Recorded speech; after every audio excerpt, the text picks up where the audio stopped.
Fala, galera.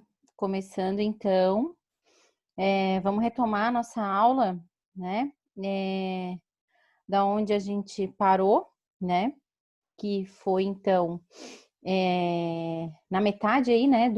Da nossa questão do teste do pezinho, né? A gente foi até a fibrose cística na outra aula, e aí então a gente vai dar continuidade aqui, então, na nossa aula de hoje, dando continuidade, então, às doenças que são detectadas pelo teste do pezinho e, obviamente, falar um pouquinho também sobre o teste do olhinho e teste da orelhinha, e a gente finaliza, então, essa disciplina, certo? Então, vamos falar sobre as hemoglobinopatias. Hemo de sangue, globino de glóbulos e patias de doenças, né? De patologias, certo? Então, é uma anormalidade na estrutura ou na produção da hemoglobina, né? Todo mundo sabe que a hemoglobina é uma molécula, né, que carrega o oxigênio, né? Ela tem essa característica discoide, né, que vocês estão vendo aqui, né? Ela é um disco com uma leve depressão, né, central, e justamente existe essa depressão anatômica, justamente para que as moléculas de oxigênio se unirem a essa depressãozinha, né, essa conchinha, para então serem carreadas através do sangue e oxigenar todos os tecidos.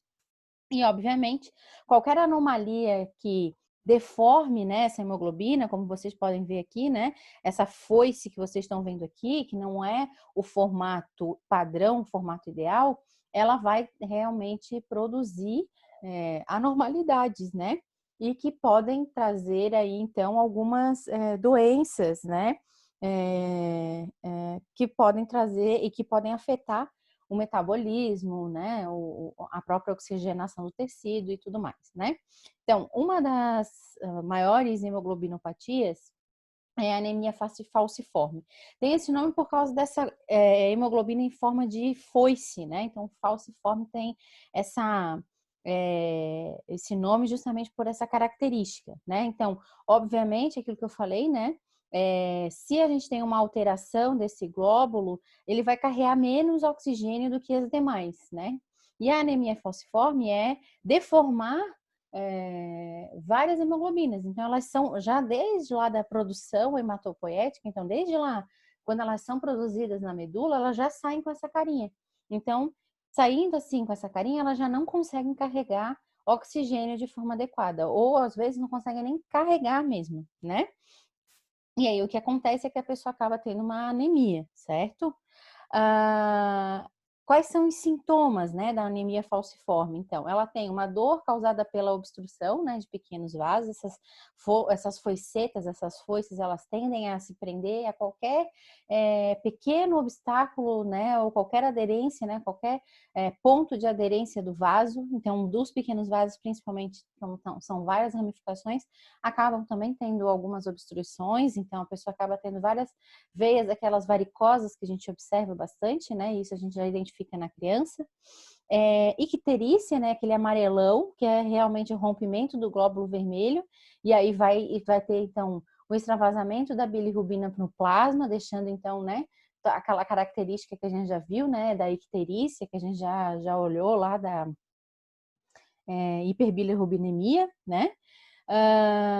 E as pessoas que também têm anemia falciforme, elas têm maiores propensões a infecções, né?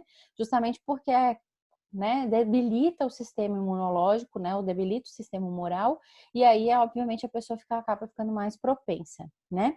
O baço também é prejudicado, né, porque ele é um dos órgãos que filtra o sangue, e, obviamente, pelo fato desse órgão fazer essa filtragem, quando há várias foices, né, essas hemoglobinas passando com formato inadequado, isso pode fazer com que o baço requeira mais sangue, entendendo que não é tanto, que o volume que ele está captando não é o ideal, porque ele não identifica que aquelas foices são hemoglobinas inteiras, então ele acaba carregando mais sangue para ele, né? E isso pode acarretar falha, né? Falha, então, de todo o sistema cardiovascular.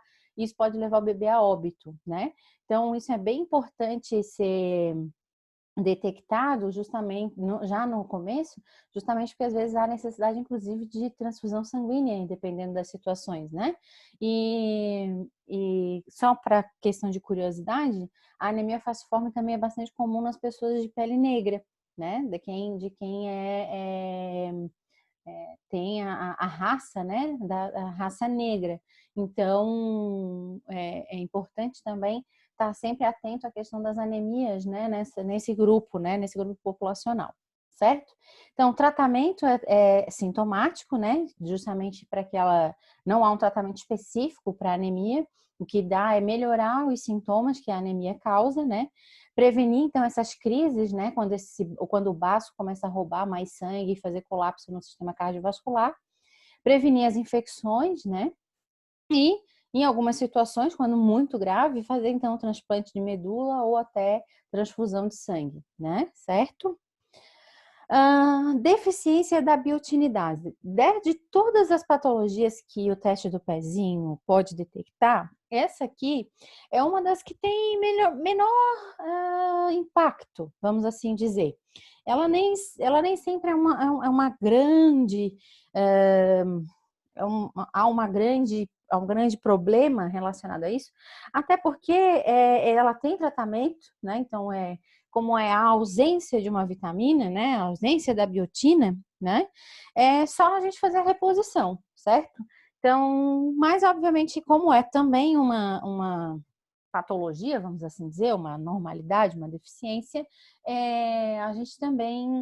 eu também coloquei aqui só para a gente ter conhecimento, né? Então, é uma doença metabólica, é hereditária, né? Como eu falei para vocês, o teste do pezinho tem essa condição, né? De detectar doenças genéticas, doenças hereditárias. Então, é um defeito no metabolismo da biotina, né? Então, a biotina é uma das vitaminas aí desse complexo, né? H, B, que funciona como metabolizadora de proteína e de carboidrato, né? Então, ela neutraliza o colesterol, certo? E, obviamente, como a gente está trabalhando aqui, como o metabolismo que é influenciado é o metabolismo de proteína, a gente está falando de estruturas que formam células, certo? Proteínas são importantes, né? Tanto que toda a camada, né, é uma camada lipídica, né? Então, camada de células e tudo dentro das células são proteínas. Então, isso impacta diretamente na questão da formação da pele, né, da utilização desses hidratos, né, desses hidratos de carbono, das proteínas que a gente precisa, para algumas coisas a gente precisa do carbono para metabolizar, entre outras a gente, né, libera ele através das nossas excreções. Então, a biotinidase está envolvendo aí esses problemas em relação ao metabolismo, que está associado a essa questão da vitamina, a ausência dessa vitamina, tá? Então, os sintomas, né? Para quem não faz reposição. Alopécia, né? Que é perda de cabelo, atraso de desenvolvimento, convulsão ou coma, erupções de pele, conjuntivite, perda de audição, letargia. Então, são problemas que, se não forem tratados, né? Se essa biotinidase não for detectada precocemente, obviamente as crianças vão apresentar cada vez maiores sintomas, né? Cada vez mais quantidade de sintomas. Então, por isso é importante também fazer a detecção no começo para poder fazer a reposição no começo, certo? Então, o tratamento consiste em ingerir, repor, né, essa biotina que não é produzida, certo? Outro problema também detectado é a galactosemia. O que é a galactosemia? É uma dificuldade em converter a galactose em glicose. E de onde que vem a galactose? A galactose ela vem do aleitamento, do leite materno, né, do leite humano. E aí o que acontece é que as pessoas que possuem esse problema está relacionado à questão da intolerância, né, da dificuldade de ingerir laticínios, né? E aí essa intolerância já começa desde da alimentação, do aleitamento materno. Então são aquelas crianças que precisam tomar fórmulas especiais, livre de lactose, livre de galactose, justamente porque elas não possuem enzimas que façam essa quebra. E uma vez que não possui enzima que faz essa quebra, essa galactose, essa lactose em quantidades excessivas no organismo, ela causa uma toxicidade. Então, por isso é importante, né, também a detecção, para então impedir, né, essa ingesta, evitar que seja feita essa ingesta, né, por muito tempo na infância e que cause prejuízos, né, ao longo dos anos de vida da criança. Obviamente que quando a gente detecta no começo, a gente está ali passando por uma fase de mal-estar geral, né? Aquela questão de estufamento intestinal, o bebê vai apresentar bastante cólica, bastante gases e tudo mais.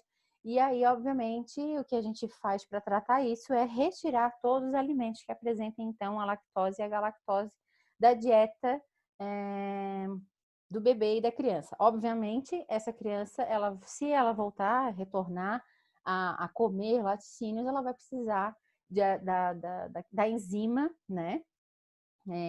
Para poder, então, ingerir esses alimentos. Ela não vai ter, nunca mais, ela já não teve e continuará não produzindo enzimas que façam, então, a conversão, né, da galactose e da lactose para a glicose, certo? Falando então, né? Então a gente finalizou aí, né? São muitas, né? Voltando rapidamente aqui, só para a gente lembrar, né? Então a gente tem aqui fenilcetonúria, hiperplasia adrenal congênita, hemoglobina, hemoglobinopatias e deficiência da biotinidase e a galactosemia. Então, são 5 grandes doenças, né? Claro que umas com mais gravidade do que outras, mas 5 grandes doenças que um único teste pode detectar, que é o teste do pezinho, certo? Entretanto, existem outras doenças, né? E outras patologias que o teste do pezinho não consegue alcançar, né? E aí são feitas outras testagens, né? Que testagens são essas? Então, é o teste da orelhinha e o teste do olhinho, certo? O teste da orelhinha é para detecção de deficiência auditiva precoce, tá? Então, deve ser realizado até o 3º mês de vida, mas geralmente ele é feito na maternidade antes da alta, certo? É nesse período que o bebê começa a captar os estímulos sensoriais sonoros, que vão auxiliar, então, no processo de fala e de aprendizagem. Então, uma vez que a criança não escuta, ela não consegue falar, né? É mais difícil para uma criança surda desenvolver a fala. Então, muito provavelmente, se ela não for tratada, né? Ela também vai acabar sendo muda, né? Ela não vai conseguir fazer ela não vai conseguir se comunicar de outra forma, a não ser por sinais, certo? É realizado com o bebê dormindo, e aí diga-se aqui dormindo, né? Pode botar um outro parênteses, calmo, né? O bebê não pode estar chorando, ele tem que estar calmo. Pode ser feito, não deve ser feito enquanto o bebê está sendo amamentado, tem que aguardar, porque a gente precisa perceber as reações do bebê durante o exame, tá?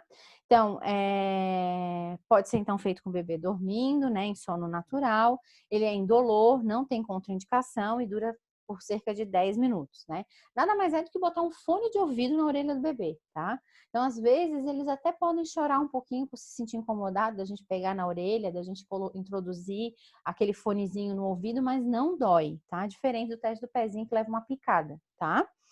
É um teste também obrigatório e também gratuito, certo? Por isso que ele já é ofertado na maternidade mesmo, antes da alta acontecer, ok? Então, como é que ele funciona, né? Então, a gente coloca um microfone, que é como se fosse um fone de ouvido, né?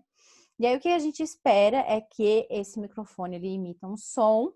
Esse som, ele passe pelo conduto auditivo, chegue, então, até as estruturas que fazem com que a gente ouça, né, os sons, a palavra e tudo mais. E por passar, então, esse som na cóclea, né, que é essa coisa que parece um caracolzinho, ela vai emitir, então, uma vibração. E essa vibração, então, vai passar pela essa nossa membrana, né, membrana timpânica, e esse microfone, ele tem a capacidade de, além de emitir o som, ele tem a capacidade de captar a vibração. Então, entende-se que quando o som passa, a cóclea vibra e retorna para o tímpano, significa que o bebê está ouvindo, que esse som ele está sendo processado e de volta enviado para fora, certo? Se o som, né, se o retorno do som não for captado, a criança deve repetir o exame, né? Porque algumas secreções podem realmente estar impedindo a passagem nessa fase aqui. De experiência, né, de exemplo prático, o meu filho, né, o Pedro, teve essa situação. Um ouvido ok e o outro ouvido não funcionou legal, não emitiu o som. E aí eu tive que repetir, aí depois de uma semana, né, eu fui para casa, recebi alta. Uma semana depois a gente voltou, repetiu e deu tudo certo. Então era só a aguinha do parto mesmo que estava ali entre o tímpano e a cóclea e depois deu tudo certo, certo? É isso, simples assim, tá? Não tem muito mais o que falar do teste da orelhinha. A partir do momento que a gente não detecta o som, então a gente repete. E se a gente repetir e de fato esse som ele não for retornado, essa vibração não retornar, então inicia-se todas as avaliações para a questão de perda auditiva, né? De deficiência auditiva. Ver que grau é essa perda, se é realmente total, se dá para ser interferida, né? Se dá para interferir com implante, né, de cóclea, se dá para usar aparelho auditivo. Então vai sendo feita todas as avaliações, né, com o médico, né, com o otorrino, e provavelmente essa criança vai precisar ser acompanhada com o fonoaudiólogo para então conseguir iniciar a sua vida, né? Ela vai com certeza vai ter uma maior dificuldade para iniciar a fala, vai ter uma maior dificuldade para entender, né, processar o entendimento, porque até ouvir bem exatamente o que precisa e até entender o processamento e chegar ao cérebro e processar é um pouco mais lento, então vai ter alguns déficits de desenvolvimento e por isso precisa realmente de ajuda profissional constante, certo? E aí, para a gente finalizar, então, o teste do olhinho, tá? Também é um outro teste simples, rápido, indolor, né? Que consiste em verificar o reflexo vermelho que aparece dentro do olho, né, do bebê, exatamente ali na menina dos olhos, quando um feixe de luz é emitido no olhinho da criança, tá? Basicamente, o que a gente quer ver é aquilo que acontece com as pessoas que tiram foto e elas têm olhos claros. Né? Várias vezes você já deve ter visto amigos, colegas, ou até você mesmo que tem um olho claro, verde, azul, às vezes tira foto e o olho fica né, aquele fundo vermelho na foto. É exatamente isso que a gente precisa identificar no bebê, certo? Que a gente emita um feixe de luz e esse feixe de luz retorne vermelho, indicando que o canal entre o cristalino, né, e o nervo óptico lá da região occipital, esse canal ele está completamente limpo, ok? Então, para que este reflexo possa ser visto, é necessário então um eixo óptico, que o eixo esteja livre, e que nenhum obstáculo, então, né, impeça a saída dessa luz vermelha, desse reflexo pela pupila, tá? Isso significa que a criança não tem nenhum obstáculo ao desenvolvimento da sua visão e ele deve ser realizado na primeira semana de vida, tá? Então, também como é que é feito, né? Então, a gente vai com uma luzinha, né? Aqui parece que tá com um laser bem dentro da baga dos olhos da criança, mas não é isso, tá? É uma luzinha. Às vezes a pessoa faz, o profissional faz até com o próprio celular, mas geralmente é com aquele aparelhinho que a gente verifica o ouvidinho, né? A gente então emite essa luz, né, para o olho, então a criança precisa estar acordada, a criança não pode estar dormindo, também não pode estar mamando, né? A gente precisa conseguir estar com o olho da criança aberto. E aí o que acontece? A luz, então, quando atinge a retina, o reflexo tem tom vermelho, laranja, amarelo, e isso significa que as principais estruturas do olho elas estão livres, né? Elas estão transparentes, né? E quando há alguma alteração, não é possível observar o reflexo ou a qualidade desse reflexo é ruim, né? Então, a gente precisa, então, nessa situação, avaliar, então, a questão da deficiência visual, certo? Então aí, ó, né? Vocês estão vendo aqui, ó, que é um aparelhinho, né? Muito comum que a gente olha ali o ouvido, tal, sem a ponteira. Então é só um feixe de luz mesmo. apesar de não de ser indolor, ele é desconfortável. Então o bebê vai chorar. Não tem problema chorar porque a gente toca, né? Toca no bebê e quando a gente toca em recém-nascido, eles se sentem meio, geralmente eles se sentem incomodados, tá? Eles não estão acostumados ao toque ainda. Então eles vão chorar um pouquinho, mas não tem problema. O importante é ele estar acordado e a gente conseguir olhar o olhinho dele. Essa fotinha aqui, então, é o que a gente espera, né, que aconteça no teste, né? Então, vocês conseguem observar aqui que os dois, né, os dois olhinhos, a luz, que vocês conseguem até ver refletida aqui, né? A luz, ela entrou, bateu lá no cristalino e voltou em reflexo vermelho, né? Que significa que o canal, né, o túnel óptico tá livre, certo? E aqui é um reflexo com alguma patologia, certo? Então, esse olhinho aqui, ok, né? A luz, o feixe de luz bateu no cristalino, voltou e está emitido corretamente. Entretanto, esse aqui vocês conseguem observar que o feixe de luz não está de maneira correta, não está de maneira adequada, né? Tem alguma coisa bloqueando, até apesar de ter algum brilho, mas esse brilho não é vermelho, tem alguma coisa impedindo a passagem completa da luz aqui nesse olho, certo? Algumas doenças, né, algumas patologias, algumas complicações que podem ser identificadas nesse caso aqui, né? Porque aqui a única coisa que a gente consegue detectar é se a criança tem ou não algum problema, né? Agora, qual é o problema? A gente vai ter que fazer de novo, né, novas avaliações, novas inspeções, para justamente a gente ter o quê? A gente ter bebezinhos assim, ó, já desde piquititinho sendo tratados, fazendo correções, né, visuais. Às vezes é só um pequeno ajuste e aí, depois, na vida adulta, a gente consegue corrigir, certo? Então, o que a gente pode observar, né? Quais são as patologias que depois podem ser as causas, então, desse mau reflexo? A primeira delas é a questão da retinopatia da prematuridade, né? Então, o olhinho ainda não amadureceu ao ponto da idade atual dele, porque ele nasceu antes do previsto. Então, ela está relacionada ao crescimento da retina, né? A questão da idade gestacional e do peso. Então, pode ser que isso demore um pouco realmente para que o bebê desenvolva essa visão de maneira adequada, porque ele nasceu antes da hora, então ele vai ter que maturar aqui fora essa retina, tá? Outra coisa que a gente pode detectar é catarata congênita, né? Então, ela ocorre por alterações na formação do cristalino e é a principal causa de cegueira na infância, né? Então, qualquer opacificação, né? Então, essa questão aqui, né, que a gente considera uma opacidade do cristalino presente no nascimento é uma catarata, certo? Glaucoma, que é transmitido por herança genética, né, está relacionado às alterações do desenvolvimento ocular, né, também presente no nascimento. Principais sinais são olhos embaçados ou muito grandes, fotofobia intensa e olhos que lacrimejam muito, certo? Mas aqui a gente está falando aí de um glaucoma comum, padrão para pessoas adultas, né? Em crianças, como chora e tudo mais, é difícil a gente perceber, né? Lacrimejar muito. Todas elas lacrimejam, né? É claro que recém-nascido não tem ainda essa capacidade. Eu costumo dizer que choro de recém-nascido é choro falso, porque não tem lágrima, né? Mas a gente percebe bastante na questão da fotofobia. É uma criança que dificilmente abre o olho.